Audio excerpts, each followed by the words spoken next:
Coronavirus vaccines, drug trials, chloroquine and treatments for COVID-19. Coronavirus vaccine candidates are already being trialed in animals and humans. Plus, the cutting-edge drugs being developed to counter the pandemic. COVID-19 has spread across the globe with unseen speed and ferocity. It's forced the cancellation of major events including the Tokyo Olympics and sent the world into self-isolation in an attempt to curb the spread.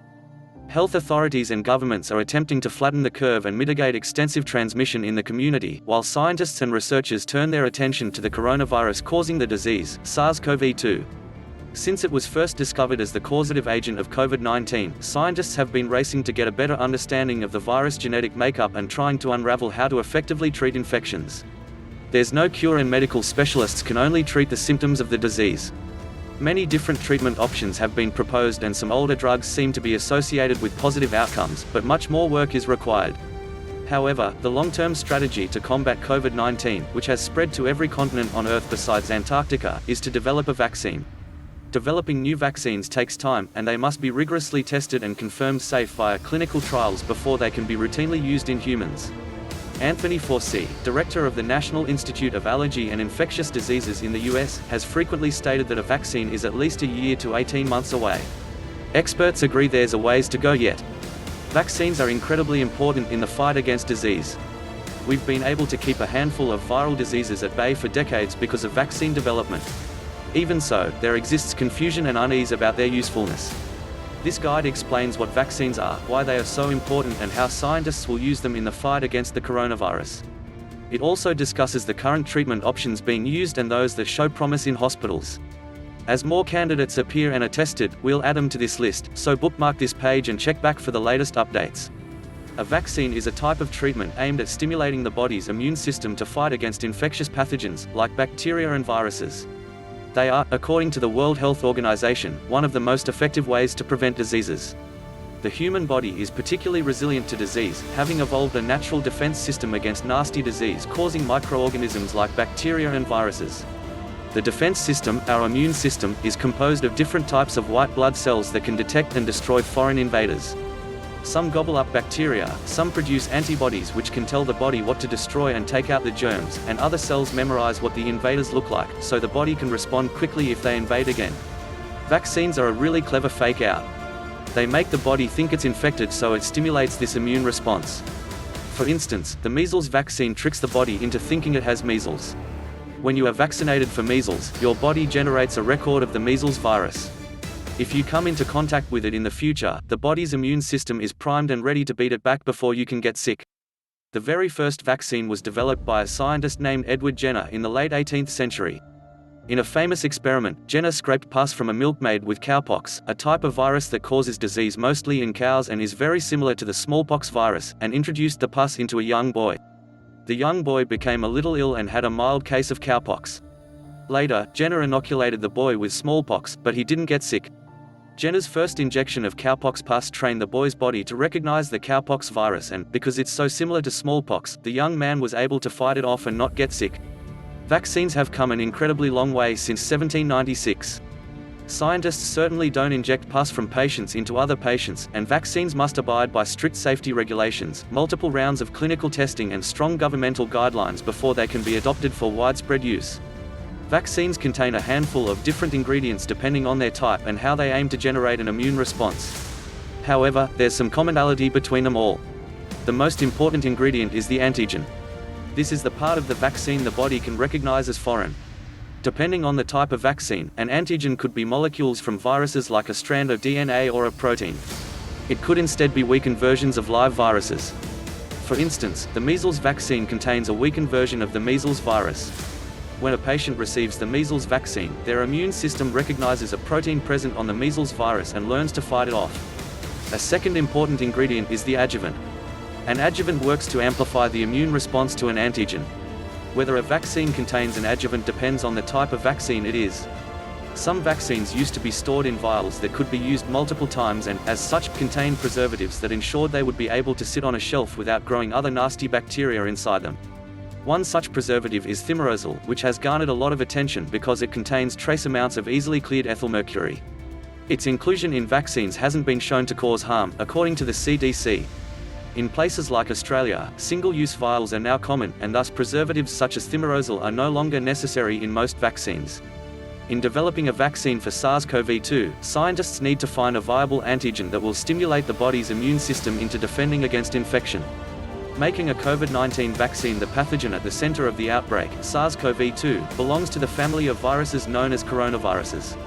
This family is so named because, under a microscope, they appear with crown-like projections on their surface. In developing a vaccine that targets SARS-CoV-2, scientists are looking at these projections intensely.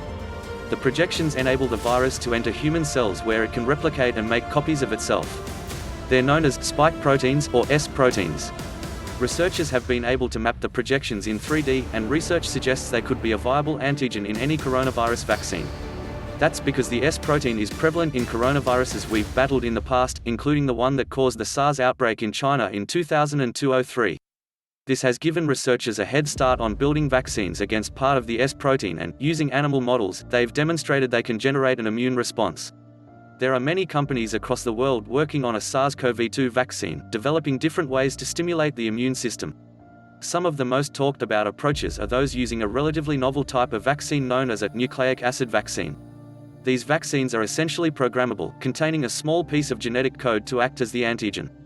Biotech companies like Moderna have been able to generate new vaccine designs against SARS-CoV-2 rapidly by taking a piece of the genetic code for the S protein and fusing it with fatty nanoparticles that can be injected into the body.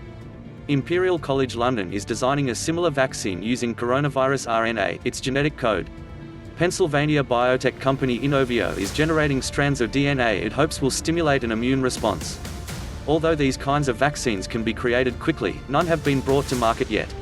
Johnson & Johnson and French pharmaceutical giant Sanofi are both working with the US Biomedical Advanced Research and Development Authority to develop vaccines of their own.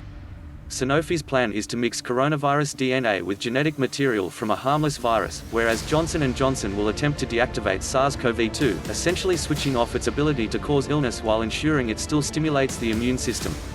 On March 30, Johnson & Johnson said human tests of its experimental vaccine will begin by September. "We have a candidate that has a high degree of probability of being successful against the COVID-19 virus," said Alex Gorsky, CEO of Johnson & Johnson, during an interview with NBC News Today. "Literally within the next few days and weeks, we're going to start ramping up production of these vaccines." DioSynVax, a vaccine development company working out of the University of Cambridge, is trying to eschew the traditional pathways to vaccine creation with a new platform. The company's approach uses computer modeling of the virus's structure to determine weak spots in the SARS-CoV-2 DNA, places it can target to drive an immune reaction without causing any harm to the patient.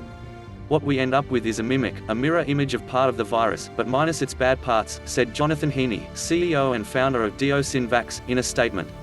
"What remains is just the magic bullet, essentially, to trigger the right type of immune response." Some research organizations, such as Boston Children's Hospital, are examining different kinds of adjuvants that will help amplify the immune response. This approach, according to the Harvard Gazette, will be targeted more toward the elderly, who don't respond as effectively when vaccinated. It's hoped that by studying adjuvants to boost a vaccine, the elderly can be vaccinated with a mix of ingredients that would supercharge their immunity. Why does vaccine production take so long? There are many steps involved and a lot of regulatory hurdles to jump through. For any medicine to be sold, it needs to go through the standard process of clinical trials, including phase 1, 2, 3 trials, said Bruce Thompson, Dean of Health at Swinburne University in Australia. "We need to ensure that the medicine is safe, will not do harm, and know how effective it is. Scientists can't assume their vaccine design will just work, they have to test and test again. They have to recruit thousands of people to ensure the safety of a vaccine and how useful it will be. The process can be broken down into 6 phases. Vaccine design: scientists study a pathogen and decide on how they will get the immune system to recognize it. Animal studies: a new vaccine is tested in animal models for disease to show that it works and has no extreme adverse effects. Clinical trials, phase 1, these represent the first tests in human beings and test the safety, dose and side effects of a vaccine. These trials only enroll a small cohort of patients. Clinical trials, phase 2. This is a deeper analysis of how the drug or vaccine actually works biologically. It involves a larger cohort of patients and assesses the physiological responses and interactions with the treatment. For instance, a coronavirus trial may assess if a vaccine stimulates the immune system in a certain way. Clinical trials, phase 3, the final phase of trials sees an even greater amount of people tested over a long period of time. Regulatory approval. The final hurdle sees regulatory agencies, like the US Food and Drug Administration, the European Medicines Agency and Australia's Therapeutic Goods Administration, take a look at the available evidence from experiments and trials and conclude whether a vaccine should be given the all-clear as a treatment option. Traditionally, then, it could take a decade or more for a new vaccine to go from design to approval. In addition, once the regulatory processes have concluded a vaccine is safe, the drug companies have to send production into overdrive, so they can manufacture enough of the vaccine to increase immunity in the wider population. With SARS-CoV-2, the process is being expedited in some instances. As STAT News reports, the vaccine in development by Moderna has moved from design straight into phase 1 clinical trials of its mRNA vaccine, skipping tests in animal models. Those tests will take place at Seattle's Kaiser Permanente Washington Health Institute, and patients are now being enrolled.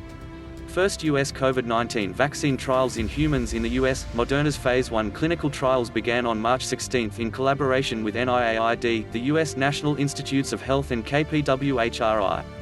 It is the first testing in humans of the mRNA vaccine and will look to enroll a total of 45 healthy adult volunteers aged between 18 and 55 years.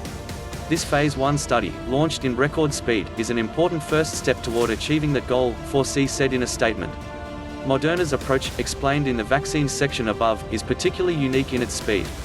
Because the biotech company was already researching ways to tackle the coronavirus which causes Middle East Respiratory Syndrome, they were able to adapt their methodology and vaccine design for SARS-CoV-2. The experimental vaccine, dubbed mRNA-1273, contains genetic material from the spike protein present in SARS-CoV-2 embedded within a lipid nanoparticle. Manufacturing costs were supported by the Coalition for the Epidemic Preparedness Innovations. The trial will see patients receive 2 injections of the mRNA-1273 28 days apart. The 45 patients will be divided into 3 groups of 15 and given differing doses, either 25 micrograms, 100 micrograms or 250 micrograms. Safety reviews will be performed after the first 4 patients receive the lowest and middle doses and again before all patients receive their shots. Another safety review of data will be performed before the 15 patients set to receive the highest dose are injected. Even if the vaccine is proven to be safe and shows promise in protecting against COVID-19, it could still be a year away, at least. The US NIH has added a second site to the clinical trial of Moderna's vaccine as of March 27. Emory University in Atlanta now be enrolling healthy adult volunteers aged between 18 and 55 into a Phase 1 trial. This will be an extension of the trial carried out in Seattle, and the ultimate goal is to enroll 45 participants across the 2 states. Australia's Ferret Fix, Australia's Commonwealth Scientific and Industrial Research Organisation (CSIRO), has begun testing 2 promising vaccine candidates in preclinical trials, those performed in animals. Partnering with the Coalition for Epidemic Preparedness Innovations, CSIRO will test candidates being produced by the University of Oxford and by US pharmaceutical company Inovio in ferrets. The ferret, we know, does have the specific receptor on cells in its lungs for the virus to be able to infect it, says Trevor Drew, director of the Australian Animal Health Laboratory where the preclinical trials are taking place. Drew is referring to ACE2, which is a protein the SARS-CoV-2 virus uses to get inside human cells. Drew says the similarity between ferret and human ACE2 receptors making the slinky mustelet a great animal model for testing the immune response. The vaccine candidates will be injected into ferrets either through the nose or directly into the muscle. CSIRO will examine the level of immunity provided to the lungs, where the virus replicates, by comparing vaccinated animals with unvaccinated controls. The vaccine candidate pioneered by Oxford University uses another type of virus, an adenovirus, to deliver a small piece of the SARS-CoV-2 genetic sequence into the body. This type of vaccine has proven safe and effective in the past, but there is still a lot of work to do to ensure it is safe and effective in COVID-19 patients. The second candidate is a DNA vaccine developed by Inovio, a Pennsylvania-based pharmaceutical company. Using proprietary technology, Inovio's vaccine candidate, INO-4800, is injected into the body to stimulate a particular type of immune cell, a T cell, and antibodies against the coronavirus. Drew says the vaccines will be delivered to ferrets in a single dose before they are challenged with the SARS-CoV-2 virus. He expects to see the first results from the preclinical trials in June. How do you treat COVID-19? The best way to prevent illness is avoiding exposure. Those tips are below. First, antibiotics, medicine designed to fight bacteria, won't work on SARS-CoV-2, a virus. If you're infected, you will be asked to self-isolate to prevent further spread of the disease, for 14 days. If symptoms escalate and you experience a shortness of breath, high fever and lethargy, you should seek medical care. treating cases of COVID-19 in the hospital is based on managing patient symptoms in the most appropriate way. For patients with severe disease adversely affecting the lungs, doctors place a tube into the airway so that they can be connected to ventilators, machines which help control breathing. There are no specific treatments for COVID-19 as yet, though a number are in the works, including experimental antivirals, which can attack the virus, and existing drugs targeted at other viruses like HIV which have shown some promise in treating COVID-19. Remdesivir, an experimental antiviral made by biotech firm Gilead Sciences, has garnered a large part of the limelight. The drug has been used in the US, China and Italy, but only on a compassionate basis. Essentially, this drug hasn't received approval but can be used outside of a clinical trial on critically ill patients. Remdesivir isn't specifically designed to destroy SARS-CoV-2. Instead, it works by knocking out a specific piece of machinery in the virus, known as RNA polymerase, which many viruses use to replicate. It has been shown in the past to be effective in human cells and mouse models. Its effectiveness is still being debated, and much more rigorous study will be needed before this becomes a general treatment for SARS-CoV-2, if it does at all. Gilead, the manufacturer, was granted orphan status for remdesivir on March 23, which is usually reserved for development of drugs to diagnose or treat rare diseases or conditions that affect less than 200,000 people. The classification bestows a number of incentives on Gilead, including tax breaks and expensive fee waivers, and is designed to hasten the development process. It also prevents other generic competitors from selling the drug. However, on March 25, Gilead asked the status to be rescinded after facing significant backlash from the public and presidential candidate, Bernie Sanders. Favipiravir encouraging clinical trials in Wuhan and Shenzhen involving over 300 patients of the Japanese influenza drug Favipiravir were reported by Chinese scientists in The Guardian on March 18. The drug appeared to shorten the course of the disease, with patients who were given the treatment clearing the virus after just 4 days, while those who did not took around 11 days. The drug is manufactured by Fujifilm Toyama Chemical, but the company has declined to comment on the claims. Favipiravir, also known as Avigan, is an antiviral and is designed to target RNA viruses which include coronaviruses and influenza viruses. The drug is thought to disrupt a pathway which helps these viruses to replicate inside cells. According to The Guardian, a source within the Japanese Health Ministry suggests the drug is not effective in patients showing severe symptoms. Other treatment options and HIV medicine, Calatra, Illuvia, has been used in China to treat COVID-19. According to a release by AbbVie, an Illinois-based pharmaceutical company, the treatment was provided as an experimental option for Chinese patients during the early days of fighting the virus. The company suggests it is collaborating with global health authorities including the Centers for Disease Control and Prevention and the World Health Organization. On March 18, a randomized, controlled trial assessed the effectiveness of the HIV medicine.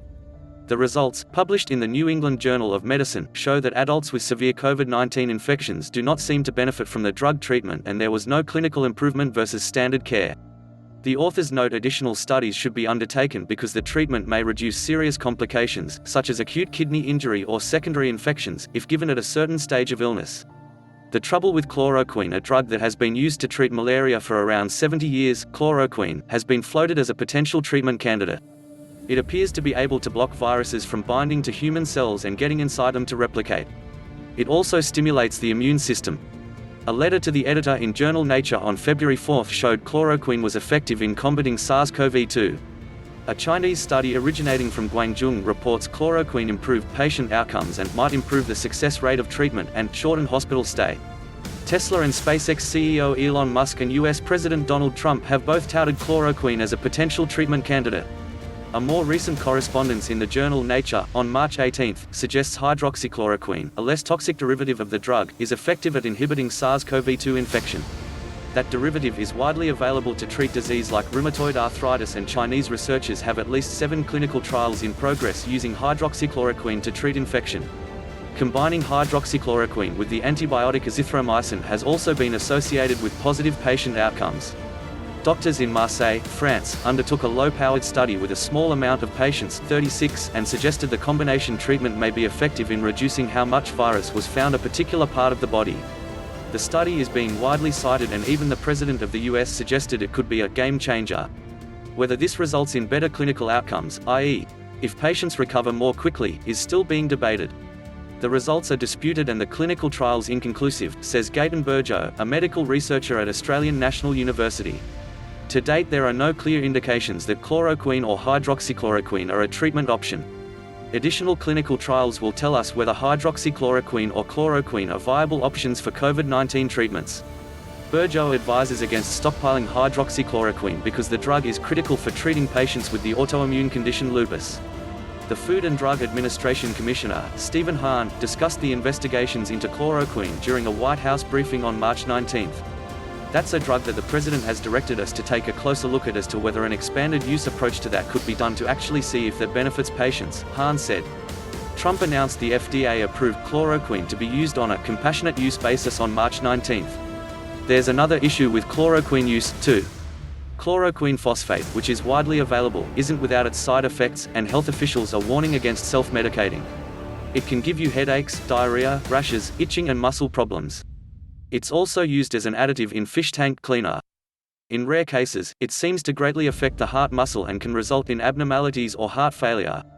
Health officials in Nigeria have reported cases of chloroquine poisoning, and on March 23, a man in his 60s and his wife became critically ill after self-medicating with chloroquine phosphate derived from fish tank cleaner. The man later died, and his wife was placed into critical care.